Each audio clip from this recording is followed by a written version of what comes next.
서울의 한 교회에 포시성을 가진 장로님이 계셨습니다. 원래는요, 이분의 고향은 경상북도 김천 사람이었는데요, 가난과 일제 억압을 피하여 만주로 건너가 길림성에 살았습니다. 너무나 가난했지만 교회에서 들려오는 주님의 말씀들, 하나님은 우리에게 복을 주시는 분이라는 설교를 계속 들어왔고요, 그 설교에 결심을 합니다. 그래, 나도 하나님의 복으로 한번 잘 살아보자. 하나님의 복으로 부자 되게 해달라고 100일 기도를 작정합니다. 성밖의 장소를 정하고요, 100일 기도를 하고 돌아오는 길에 마침 중국 사람이 벼농사를 지어 타작을 하고 알곡을 산더미같이 쌓아놓은 것을 보고요, 어떤 영적인 감동을 받습니다. 가까이 가서 물었지요. 이것을 먹을 건가요? 아니면 팔 건가요? 먹을 것이 아니라 팔 겁니다. 그래요? 그러면 어떻게 팔 건데요? 우리는 가마니와 마차도 없으니 누구든지 자기 인부와 가마니를 가지고 와서 운반에 간다면 좀 싸게 팔 겁니다. 장로님 그 말을 듣고요, 가격을 결정합니다. 가격을 결정하고요, 사람을 구하고 마차와 포대기, 곧 큰 가마니를 가지고 쌀을 다 가지고 시내로 갔습니다. 이것이 웬일입니까? 다음 날이 되었죠. 놀랍게도 하루 사이에 쌀값이 급하게 많이 쌀값이 올라갔습니다. 쌀값이 많이 올라 그 작게 싼 그 쌀들, 가격을 조금 주고 싼 가격이, 그 쌀이 너무너무 많이 올라 돈을 많이 벌게 되었습니다. 장로님 여기서 멈추지 않았죠. 쌀을 판 돈으로 만선창이라는 잡화점을 차려 돈을 모았고요, 그 돈으로 백화점을 경영합니다. 그리고 협회 양복점을 열어 길림산업조합 상무이사로 근무를 했습니다. 부장로님 가는 곳마다, 만나는 사는 곳마다 항상 증거합니다. 하나님은 우리에게 복을 주시는 분입니다. 그리고 그 복을 누리게 하시는 분이지요. 하나님이 주시는 복, 그분의 복을 주시는 방법은 우리 사람들이 다 알 수는 없으나 분명하고 확실하며 정확합니다. 이 이야기를 가는 곳마다, 만나는 사람들마다 간증하고 고백합니다. 맞습니다. 하나님은 저와 여러분들에게 복을 주시는 분입니다. 또한 그 복을 누리게 하시지요. 주님이 주시는 복, 세상에 말하는 잘되고 잘한됨의 상황과 환경을 초월합니다. 하나님이 주시는 복은요, 세상의 사람들과 세상의 어떤 흐름에 그 흐름과 같이 가지 않습니다. 언제든지 세상의 환경과 상황을 초월하여 불황 중에 호황을 경험하는 인생, 어려움 중에 형통함을 체험하는 인생으로 만들어주십니다. 그래서 우리로 하여금 하나님의 복이 크고 위대함을 고백하게 하시지요. 지금 우리는 이러한 하나님의 복을 성경을 통해 연구하고 있습니다. 오해 없이 좀 더 확실하고 분명하게 알아 그 복을 우리의 것으로, 그리고 주변의 사람들과 함께 나누기 원해서입니다. 성경이 말씀하시는 복의 세 가지 있습니다. 하나는 위로 하늘의 복, 또 하나는 아래로 땅의 복, 그리고 마지막은 태의 복, 자손 후손의 복입니다. 2주 전까지 하늘의 복에 대한 이야기 전했고요, 지난 주일부터 아래 땅의 복과 관련된 말씀을 나누고 있습니다. 기억을 조금 되살려서요, 하나님이 주시는 아래 땅의 복의 첫 번째는 뭘까요? 주보 뒷면에 있는데, 첫 번째가 뭘까요? 물가 강변에 뿌리를 둔 인생이라. 첫 번째는 저와 여러분들의 인생의 뿌리를 강변, 물가에 두게 하여 더위와 가뭄이 와도 잎이 청청하며 결실과 열매가 있게 하시지요. 강변에, 물가에 우리 인생을 두는 방법 하나입니다. 하나님만을 의지하는 것입니다. 하나님만을 의뢰하고 하나님만을 의지하는 인생은 복을 받을 것이니 그 인생의 뿌리가 강변과 물가에 놓여진 인생이라 어떤 더위와 가뭄이 와도 잎이 청청하며 결실과 그 과실이 끝이지 않을 것이다. 하나님만을 의지하심으로 주님이 우리 인생의 물가와 강변이 되어주시는 복 가득하시기를 예수님의 이름으로 축복합니다. 이 시간은요, 하나님이 주시는 복 아래 땅의 복과 관련된 두 번째 이야기입니다. 땅의 복 두 번째는요, 만남입니다. 만남. 주님은 우리에게 좋은 만남을 땅의 복으로 주십니다. 만남을 갖되 좋은 만남은 하나님이 주시는 아래 땅의 복에 관련된 두 번째 내용이지요. 나와 너라는 그렇게 두껍지는 않지만 많은 고민을 하게 하는 책이 있습니다. 이 책은요, 유대인 철학자 마틴 부버가 썼고요. 내용은 메말라가는 사람과 사람의 관계를 어떻게 하면 좀 더 따뜻하고 의미 있게 만들 수 있을까에 대한 답입니다. 여기서 마틴 부버는요, 인생은 만남이다. 인생은 만남으로 이루어져 만남으로 살아가고 만남으로 정의한다고 말합니다.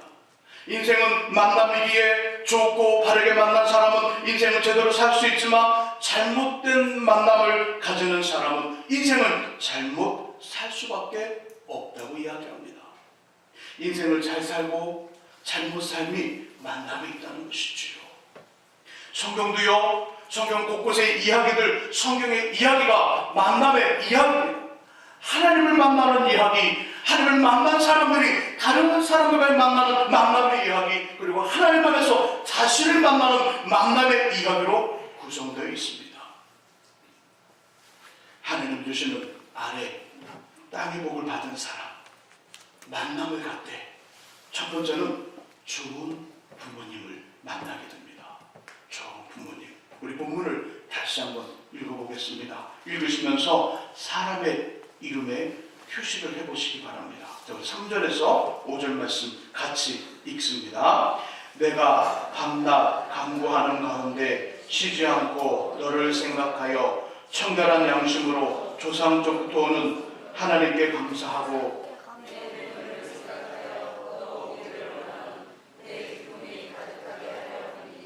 이는 내 속에 거짓이 없는 믿음이 있음을 생각함이라. 이 믿음은 먼저 내 의조모 로이스와 내 어머니 윤희계 속에 있더니 내 속에도 있는 줄을 확신하노라. 아멘.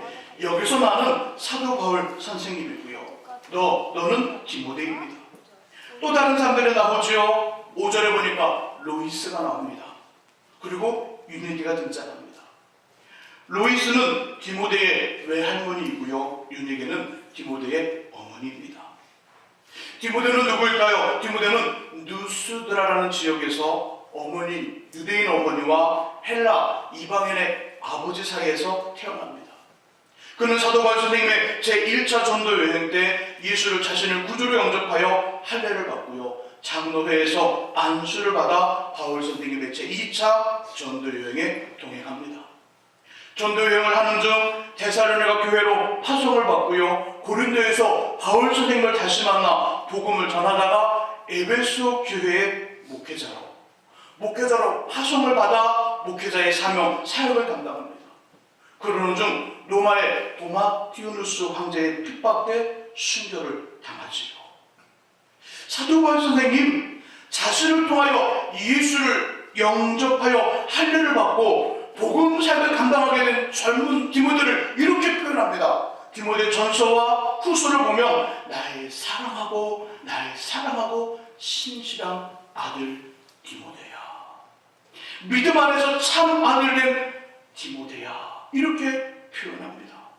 동시에 나의 동역자, 사역을 함께 감당하는 친구요, 믿을 만한 동지라고 이야기했습니다.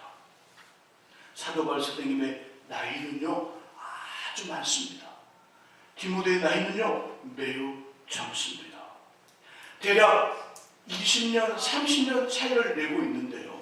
나의 믿음의 아들이라는 이야기는 이해가 되지만 나의 동역자, 나의 동지라는 그 이야기는 참으로 이해가 안 됩니다.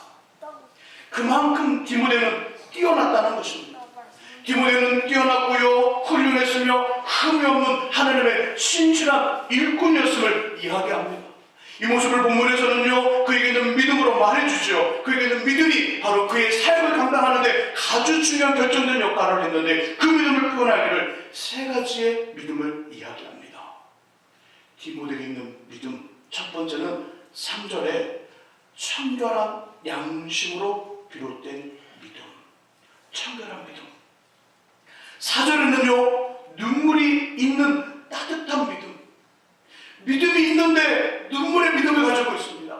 따뜻한 믿음을 가지고 있습니다. 5절에서는요, 거짓이 없는 믿음입니다. 청결하고 따뜻하며 거짓이 없는 믿음으로 하나님을 섬깁니다. 그리고 청결하고 따뜻하며 거짓이 없는 믿음으로 사역을 감당하고 주님의 사람들을 대했지요. 그 소문이 퍼져 자신의 영적 스승이었던 사도 바울 선생님의 귀에 들렸으며, 이 이야기를 들은 바울 선생님은요, 평생 디모데에 대한 애정과 관심을 놓지 않습니다. 때에 따라 수시로 편지를 보냅니다. 편지를 보내며 사역에 힘을 더해주고요, 믿음의 삶에 그 은혜를 더해줍니다. 때로는 직접 방문하여 그를 격려하고요, 칭찬해줍니다. 그런데요, 디모데가 하나님을 기쁘시게 하고 사람들에게 칭찬을 받으며 사역을 멋지게 감당할 수 있었던 믿음, 청결한 믿음, 따뜻한 믿음, 거짓이 없는 믿음의 시작은 그의 어머니의 어머니, 외할머니에게서 시작되었음을 성경은 이야기합니다. 5절 중반이지요. 이 믿음은 디모데에게 있는 믿음을 말합니다. 이 믿음은 먼저 왜 내 외조모 로이스와 내 어머니 유니게 속에 있더니 내 속에도 있는지를 확신하노라. 너의 믿음은 내 외조모, 내 외할머니 로이스와 내 어머니 유니게 속에 있더니 내게도 그 믿음이 있구나, 이야기를 하고 있습니다. 디모데를 칭찬받게 하며 디모데를 멋진 사역자로, 디모데를 저와 여러분들이 알고 있는 디모데로 만들어줬던 믿음은요, 디모데 혼자서, 디모데 스스로, 디모데 안에서만 만든 것이 아니라 그의 어머니에게서 본받은 것이며, 어머니는 자신의 어머니에게서 본받은 것이라고 이야기하고 있다는 것이지요. 곧 디모데는 자신의 외할머니 그리고 어머니에게서 청결하고 따뜻하며 거짓이 없는 믿음을 배웠고 유산으로 상속받으며 자신의 것으로 만들었다는 것입니다. 만일 디모데에게 유네게라는 어머니가 없으며 로이스라는 외할머니가 없었다면 글쎄요, 하나님의 특별한 능력으로 디모데를 디모데 되게 하셨을 것입니다. 하지만 구수하고 깊은 오랫동안 푹 끓인 진한 국물 맛의 믿음은요, 기대하기가 어렵지 않겠습니까?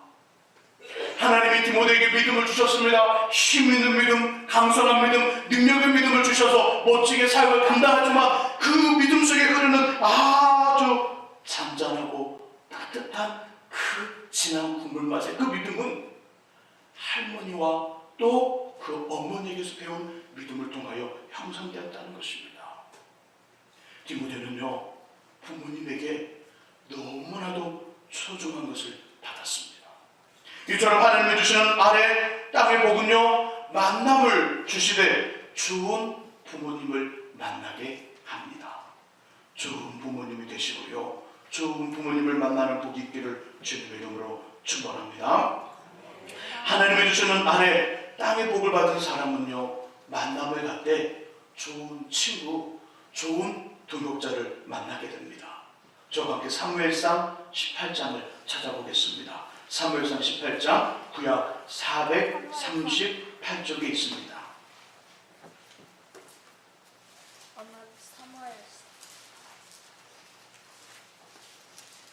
사무엘상 18장 구약성경 438쪽에 있습니다.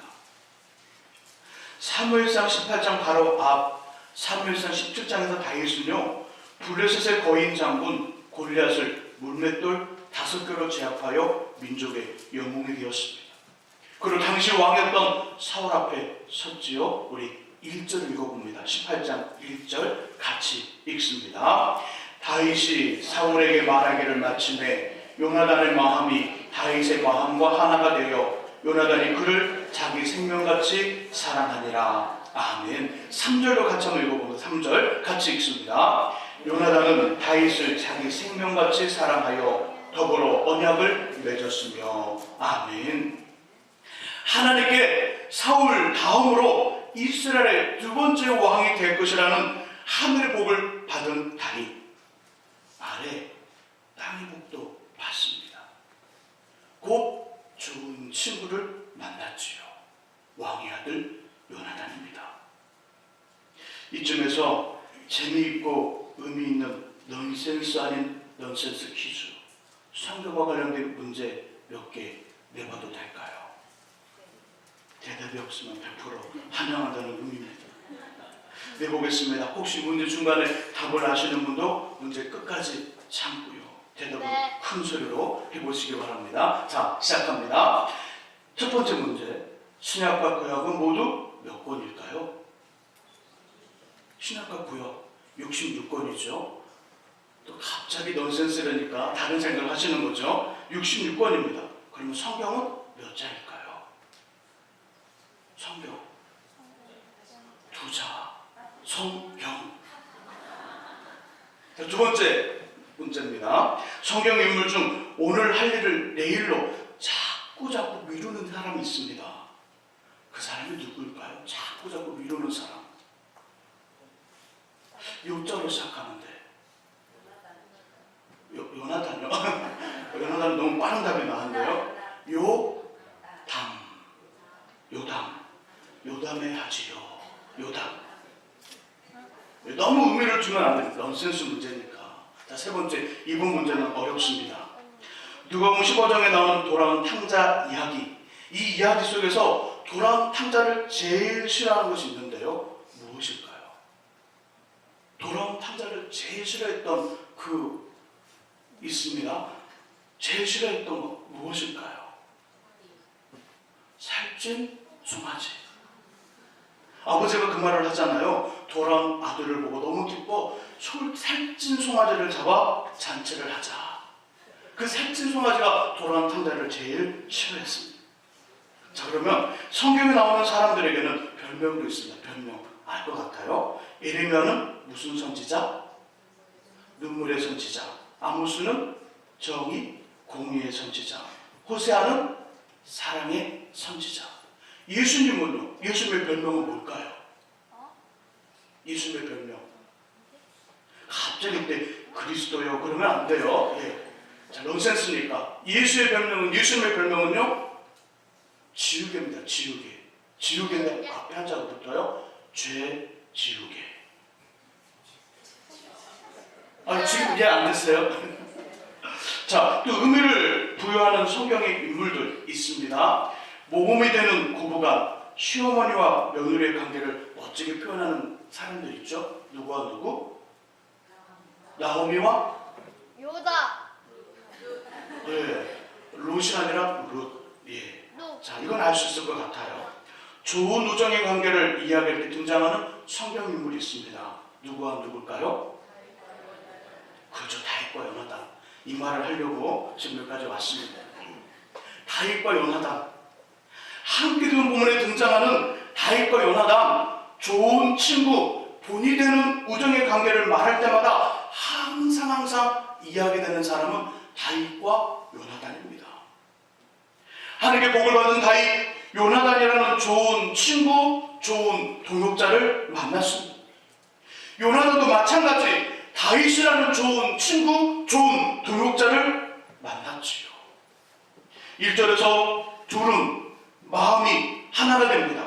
18장 1절의 말씀 속에 보니까 다윗과 요나단이 보는 그 순간에 마음이 하나가 됐고요. 3절에 보니까 언약을 하지요. 둘은 서로를 해하지 않으며 서로를 지켜주겠다는 약속을 합니다. 4절에서 보니까 요나단은요, 친구 다윗에게 자신의 갑옷이지요. 겉옷을 벗어주고 입혀주며 자신의 군복과 갑옷과 칼과 활, 띠를 주어 멋있는 장수로 만들어 줍니다.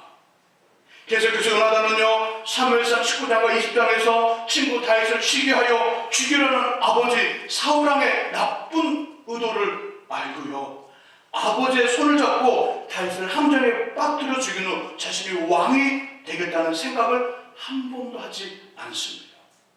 도리어 다윗을 위험한 자리에서 피하게 하면서 죽음의 순간에서 구하여 피신하게 합니다.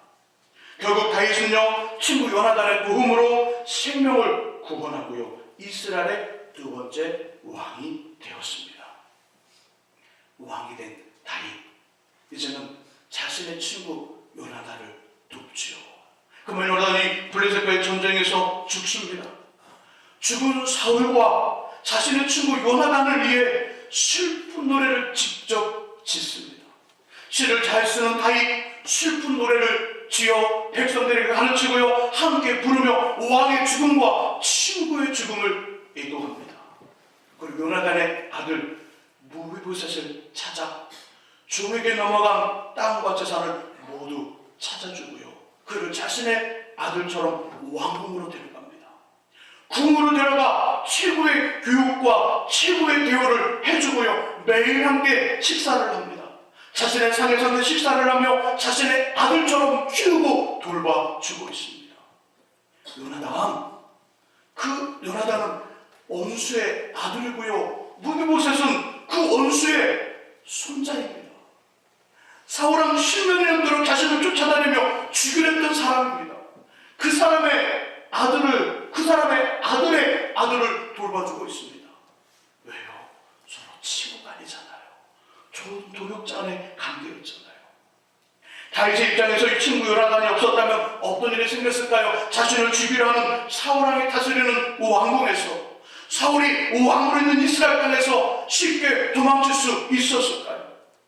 죽음의 위험을 극복하고 생명을 구원하여 왕이 되었을까요? 만일 사울과 그의 아들 요나단이 손을 잡고 다윗을 동시에 쫓았다면 어떤 상황이 전개되었을까요? 분명히 하나님의 약속이 있으니까 다윗은 모든 상황을 이기고 왕이 됩니다. 하지만 성경에 기록되어 있는 위험한 순간들, 그 순간들은 그 위험의 정도가 더 깊으며 횟수 또한 더 많아졌을 것입니다. 만일 요나단의 마음에도 아버지 사울을 이어 왕이 되겠다는 생각이 정말 눈꼽만치만 있었다면 다윗을 위험한 함정으로 여러 번 빠뜨렸을 것이며, 그가 이끄는 군사들, 요나단의 군사들은요, 느리고 둔한 아버지의 군사들과는 비교가 되지 않을 정도로 빠르고 정교하게 다윗의 목숨을 누렸을 것입니다. 하지만 하나님에게 복을 받은 다윗, 아래 땅의 복 중에 하나인 만남, 좋은 친구, 좋은 동역자 요나단, 왕의 아들 요나단을 만나 이런 고민과 어려움이 해결이 됩니다. 왕궁에서 피신할 때, 그 왕의 다스림 있는 그 왕의 어떤 성토를 벗어날 때 요나단이 돕습니다. 친구 요나단의 도움으로 아버지 왕 사울의 창을 여러 번 다윗은 피합니다. 어려움과 고민을 해결하고요, 도움을 받아 좀 더 쉽게 왕의 자리로 나가게 됐습니다. 이처럼 하나님은 우리에게 아래 땅의 복을 주시되 만남, 좋은 친구와 좋은 동역자를 만나게 하십니다. 이 복이 우리 안에 가득하시기를 예수님의 이름으로 축복합니다. 아래 땅의 복 세 번째, 첫 번째는 좋은 부모님을 만나게 하고요, 두 번째는 좋은 친구, 좋은 동역자를 만나게 합니다. 세 번째는요, 좋은 배우자를 만나게 합니다. 성경에는요, 형제가 자매를 만나고 자매가 형제를 만나는 결혼과 가정에 대한 이야기를 곳곳에서 해주고 있습니다. 특히 잠언에는 다양하며 넉넉한 말씀들이 풍성하지요. 그중 몇 가지를 소개합니다. 제가 구절을 이야기하고요, 그 말씀을 읽어드리겠습니다. 잘 들어보시기 바랍니다. 먼저 잠언 18장 22절 잘 들어보십시오. 아내를 얻는 자는 복을 얻고 여호와께 은총을 받는 자니라. 다시 한 번 더요. 아내를 얻는 자는 복을 얻고 여호와께 은총을 받는 자니라. 결혼을 기피하거나 미루는 분들은 이 말씀에 귀를 좀 더 기울여야 합니다. 아내를 얻는 것, 남편을 얻는 것, 곧 결혼하여 부부가 되고요 가정을 만드는 것은 하나님께 복과 은총, 은혜를 받은 것이라고 말씀합니다. 하나님께 복을 받아야, 하나님의 은총을 받아야 가정을 만들 수 있음을 이야기합니다. 때가 되고요 나이가 되면 결혼하십시오. 결혼하셔야 됩니다. 이것이 성경의 원리이고 하나님이 원하시는 일입니다. 또한 결혼하신 분들은 지금 상황이 어떻든 간에 나는 하나님께 복과 은총을 받은 인생이며 얼마든지 지금이 역전되어 행복한 가정, 행복한 부부가 될 수 있음을 인정하시기를 주님의 이름으로 부탁드립니다. 두 번째 말씀, 잠언 19장 14절 말씀 제가 한번 읽어봅니다. 집과 재물은 조상에게서 상속하거니와 슬기로운 아내는 여호와께로서 말미암느니라. 집과 재물은 조상에게서 상속하거니와 슬기로운 아내는 여호와께로서 말미암느니라. 슬기로운 아내, 지혜로운 남편은 하나님께로서 말미암습니다. 내가 좋은 남편을 만나고 좋은 아내를 만나는 것 하나님이 주셔야만 하나님께로 비롯됨을 성경은 누누이 이야기합니다. 슬기롭고 지혜로운 아내와 남편은 누구일까요? 어떤 모습일까요? 잠언 31장 10절 이하에 나오는 현숙한 여인, 그리고 현명한 남자, 가정을 세우고 남편과 아내 자녀들을 영향력 있는 인생으로 양육하며 멋지게 만듭니다. 그리고 자신 또한 귀한 삶을 살아가는 사람들, 곧 하나님을 경외하는 사람입니다. 하나님을 경외하는 남편, 하나님을 경외하는 아내를 만나는 것은요 하나님으로부터 비롯됩니다. 하나님이 주셔야 여호와를 경외하며 성실히 살아가는 남편을 만날 수 있고, 하나님이 주셔야 여호와를 경외하며 아름답게 지혜롭게 살아가는 여인을 만날 수 있습니다. 하나님이 주시는 복을 받아야 나의 짝과 반려자, 동반자를 만나며 그 짝과 반려자가 하나님을 경외하는 사람이라는 그 말이지요. 또한 하나님을 경외하는 형제와 자매가 평생을 함께 살아갈 가장 좋은 이상적인 남편과 아내가 된다는 것을 우리에게 교훈하는 내용입니다. 하나님 주시는 복, 아래 땅의 복을 받으면요 좋은 남편, 좋은 아내를 만나 행복한 가정, 행복한 부부가 됩니다. 목사님, 전 어떡하죠? 이미 결혼을 했는데요. 아니요, 늦지 않았습니다. 하나님은 얼마든지 바꾸실 수 있습니다. 하나님은 얼마든지 바꿀 수 있다는 거지요. 우리의 가정과 우리의 자녀들에게 이 복이 충만하시기를 주님의 이름으로 축복합니다. 이제 말씀을 정리합니다. 우리 인생은 만남으로 구성되어 있습니다. 그 만남 오묘하여 우연처럼 드라마처럼 이루어집니다. 신기하게 다가와 우리 삶에 머물며 우리를 새롭게 변화시키는 것이 만남이지요. 작가 정재봉 씨가 쓴 에세이집에 만남이라는 글이 있습니다. 그곳에서 작가는요 여러 가지 만남에 대해 이야기합니다. 가장 잘못된 만남은 생선 같은 만남이라. 이 만남은 만날수록 비린내가 묻어나기 때문에 가장 잘못된 만남이라 이야기하고요. 가장 조심해야 할 만남은 꽃수행 같은 만남. 피어 있을 때는 화로하지만 시들게 되면 그 꽃을 버리기 때문입니다. 그리고 가장 시간이 아까운 만남은요 지우개 같은 만남. 금방의 만남이 순식간에 지워져 사라져버리기 때문입니다. 우리의 만남 중에 가장 아름다운 만남은요 손수건과 같은 만남. 힘이 들 때는 서로 흐르는 땀을 닦아주고요, 슬플 때는 서로의 눈물을 부둥켜 안고 위로할 수 있기 때문입니다. 만남이 저와 여러분들의 인생의 행복과 불행을 결정합니다. 만남이 결정한다는 것이지요. 우리 인생에 있어 가장 큰 축복, 제일 큰 축복은 만남의 축복입니다. 그런데 그 복을 누가 주신다고요? 하나님이 주신다는 것입니다. 그리고 하나님은요, 시편 107편 9절에서 이렇게 말씀하기를 사모하고 갈급하는 자신의 사람들에게 만족함과 좋은 것을 주시겠다고 약속하십니다. 이 약속에 붙들려 하늘의 하나님께 아래 땅의 복을 구하여 좋은 부모, 좋은 자녀들, 좋은 친구, 좋은 동역자, 좋은 배우자를 만나는 만남의 축복이 우리 안에 있기를 예수님의 이름으로 축원합니다.